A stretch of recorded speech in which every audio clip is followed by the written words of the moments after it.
OST ये नहीं होना चाहिए था इश्क किया मैंने हाँ मैं हारा, ये नहीं होना चाहिए था। ये होना चाहिए था अमनाबाजी वर्जन कि इश्क किया मैंने हाँ, धोखा दिया मैंने हाँ, और मेरा कुछ भी किसी ने नहीं बिगाड़ा।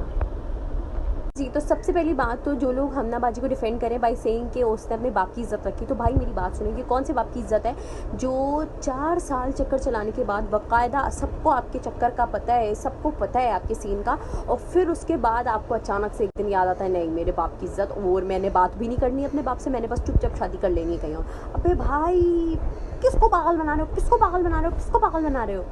यार मेरे कहने का मतलब ये कि एटलीस्ट आप अपने पापा से बात तो करते हैं। देखो रूमी के वक्त में भी तो लव मैरिज ही थी ना, जिसको उसके पापा ने एक्सेप्ट कर लिया था। मतलब हमजा का प्रपोजल जो आया था वो इसलिए आया था क्योंकि हमजा रूमी को पसंद करता था, तो वो उसके घर आया। तो भाई वो तुम्हारा भी कर लेते। अरे हाय इतना इतना इतना पागल बना रहे हैं हम सबको। मतलब भाई सिर्फ मासूम शक्ल दिखाई है हमने की, और वो दिखाया कि हर वक्त रो रही है और सैड है, लेकिन सारी करतूतें फसाद की जड़ वही हैं। ठीक है यार आगे निकलते हैं थोड़ा सा, ठीक है। सबसे पहली बात तो फिर उसके बाद कि जब उसका रिश्ता आ ही गया था और वो अपने पापा से एटलीस्ट बात करके देखती, अगर पापा नहीं मानते तो चलो ठीक है फिर वो अजीम से कर लेती शादी, ठीक है। वो होती बाप की इज्जत रखना, ठीक है। पहले से ये नहीं होता कि 4 साल चक्कर चला के फिर बाप की इज्जत याद आ रही है, ठीक है, बिना कहे बाप को और बाप की इज्जत याद आ गई, खैर ठीक है। फिर उसके बाद नंबर 2 चीज़ जो उन्होंने गलत की वो ये है कि उन्होंने हमजा से बात नहीं की। उसको हमजा को बताना चाहिए था कि उसके साथ क्या किया है उसने 4 साल के बाद, ठीक है। एटलीस्ट उसको पता होना चाहिए ताकि वो सारी लाइफ के लिए अपने आप को ये नहीं सोचता कि भाई मैं गुड इनफ नहीं था या फिर मेरे अंदर कोई प्रॉब्लम थी या जो भी व्हाट्सएवर, ठीक है। तीसरा उन्होंने गलत किया अजीम से छुपाया। उसने जब तक चाहा उसने अजीम से छुपाया, जब एंड में उसको लगा ना कि अब भाई मुझे मेरी ये चीज़ें पता लग जाएंगी अजीम को, जब हमजा ने उसको ब्लैकमेल करना शुरू कर दिया कि भाई अब मैं हमजा अजीम को बता दूंगा, तब उसने जाकर बताया। उसने अपने दिल से नहीं बताई हैं ये सारी चीज़ें। चीज़ मेरा खून गर्म कर देती है ना वो है कि उसने सब कुछ जानते हुए भी रोमी की शादी होने दी हमजा से, ठीक है। उसने थोड़ी सी बस वो मना किया मुँह पर ऊपर से। एटलीस्ट बहन तू अपनी बहन को भी बता देती, मतलब अपनी बहन को तो बंदा बता सकता है सब कुछ। मैं कभी भी मतलब ठीक है मैं अगर बहुत कमज़ोर भी इंसान हूँ ना तो मैं अपने साथ बुरा होने दूंगी, लेकिन अपनी बहन के साथ नहीं बुरा होने दे सकती यार। जब मुझे पता है कि इस बंदे से मेरा रिलेशनशिप रहा है और अब ये सिर्फ शादी मेरी बहन की ज़िंदगी बर्बाद करने के लिए कर रहा है और ये इससे बदले लेगा, तो मैं क्यों होने दूंगी भाई। अरे हाय हमनाबाजी। फिर उसके बाद आ जाते हैं अजीम भाई पे। ये बहुत अच्छी चीज़ दिखाई है ड्रामे में कि एक ऐसे मर्द भी दिखाए हैं जो औरत का भी पास्ट एक्सेप्ट करते हैं, ठीक है। ऐसे मर्द होने चाहिए और ऐसे मर्दों की हमारे माशरे में बहुत ज़रूरत है, ठीक है। ये बहुत अच्छी चीज़ दिखाई, लेकिन एट द सेम टाइम उनकी जो बीवी दिखाई हैं वो ऐसी औरतें नहीं होनी चाहिए, ठीक है। क्योंकि अगर आप कुछ करते हो ना, आपको इतना आपके अंदर गट्स होने चाहिए कि आप उस चीज़ को एक्सेप्ट करो या उस पर माफ़ी मांग लो। वो अगर हमजा से माफ़ी मांग लेती ना तो कभी भी ये सब नहीं करता हमजा, कभी भी। क्योंकि अगर आप नोटिस करो तो पूरे ड्रामे में हमजा सिर्फ धमकियाँ दे रहा है, लेकिन उसके खिलाफ कभी उसका कोई बुरा नहीं चाह रहा हमजा। पूरे ड्रामे में उसका बुरा नहीं चाहा, क्योंकि अगर चाहता तो पहले ही बता देता यार अजीम को और उसकी ऐसी लाइफ डिस्ट्रॉय होती कि उसकी सोच है। अब कोई आकर ये ना कहे कि मैं हमजा को डिफेंड करी हूँ और मैं ब्लैकमेलर्स को डिफेंड करी हूँ। ये जितनी वीडियोस आज तक मैंने बना दी ना ब्लैकमेल और न्यूज़ वगैरह के टॉपिक्स पे, किसी ने ही शायद बनाई हो, ठीक है जी।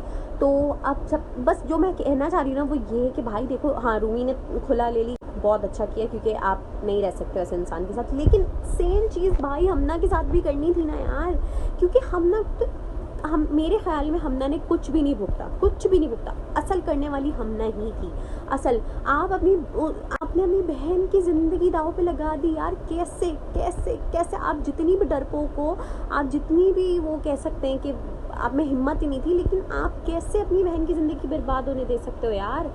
तो मेरे लिए तो हमना का character is like the worst, आज तक का सबसे वर्स्ट कैरेक्टर जी। तो मुझसे अब काफ़ी लोगों ने बोला कि अगर आप हमना की जगह होती तो आप क्या करती, ठीक है। तो सबसे पहले अगर मैं हमना की जगह होती नहीं, क्योंकि अगर मुझे पता है कि मैं 4 साल किसी के साथ चक्कर चलाऊंगी और फिर उसके बाद मेरी शादी उस बंदे से नहीं हो सकती क्योंकि मेरी कास्ट से बाहर नहीं होती है, मेरे पापा को लव मैरिज नहीं पसंद व्हाट्सएवर, तो मैं उस बंदे के साथ चक्कर चलाती नहीं। लेकिन ठीक है अगर मेरा चक्कर चल भी रहा है 4 साल, ठीक है, और उसके बाद मैं एटलीस्ट अपने पापा से बात करती बैठकर, मैं पापा को बताती, चाहे मेरे पापा कितने डिस्ट्रैक्ट है, क्योंकि मैंने 4 साल चक्कर चलाया, मैंने किसी की ज़िंदगी बर्बाद की है, ठीक है। तो मैं एटलीस्ट अपने पापा से बात करती, ठीक है। अगर हाँ वो मना कर देते और वो मानते नहीं तो मेरे बाप से बढ़कर मेरे लिए कोई नहीं है, मैं उस बंदे से शादी कर लेती जिससे मेरे पापा कहते हैं, लेकिन एटलीस्ट मैं बात करती, ठीक है।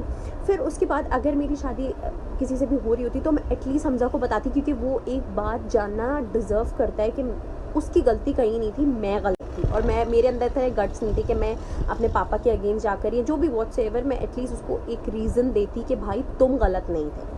तो मैं ये सब करती हूँ और उसके बाद कभी भी वो रूमी की ज़िंदगी बर्बाद नहीं करता और कभी भी ये ड्रामा। लेकिन खैर एट द एंड ये एक ड्रामा है, क्योंकि अगर ये सब हो जाता तो ये ड्रामा ही नहीं बनता। एट द एंड ये ड्रामा है, उसको हमने जज्बाती नहीं होना है मेरी तरह। लेकिन यार लेकिन क्यों हमना बाजी ने ऐसा किया यार, इतना घटिया कैरेक्टर दिखाया हमना बाजी का। हमना बाजी आप तो मतलब क्या बोले वरना आते मतलब कसम से यकीन करें, मैंने आज तक जितनी भी टिकटॉक पे क्रिंज वीडियोस देखी ना, उससे ज़्यादा क्रिंजी सीन ये था एंड में, जो अजीम और वो हमना बाजी खड़े हुए होते हैं और वो हमना आके अजीम भाई का हाथ पकड़ लेती हैं।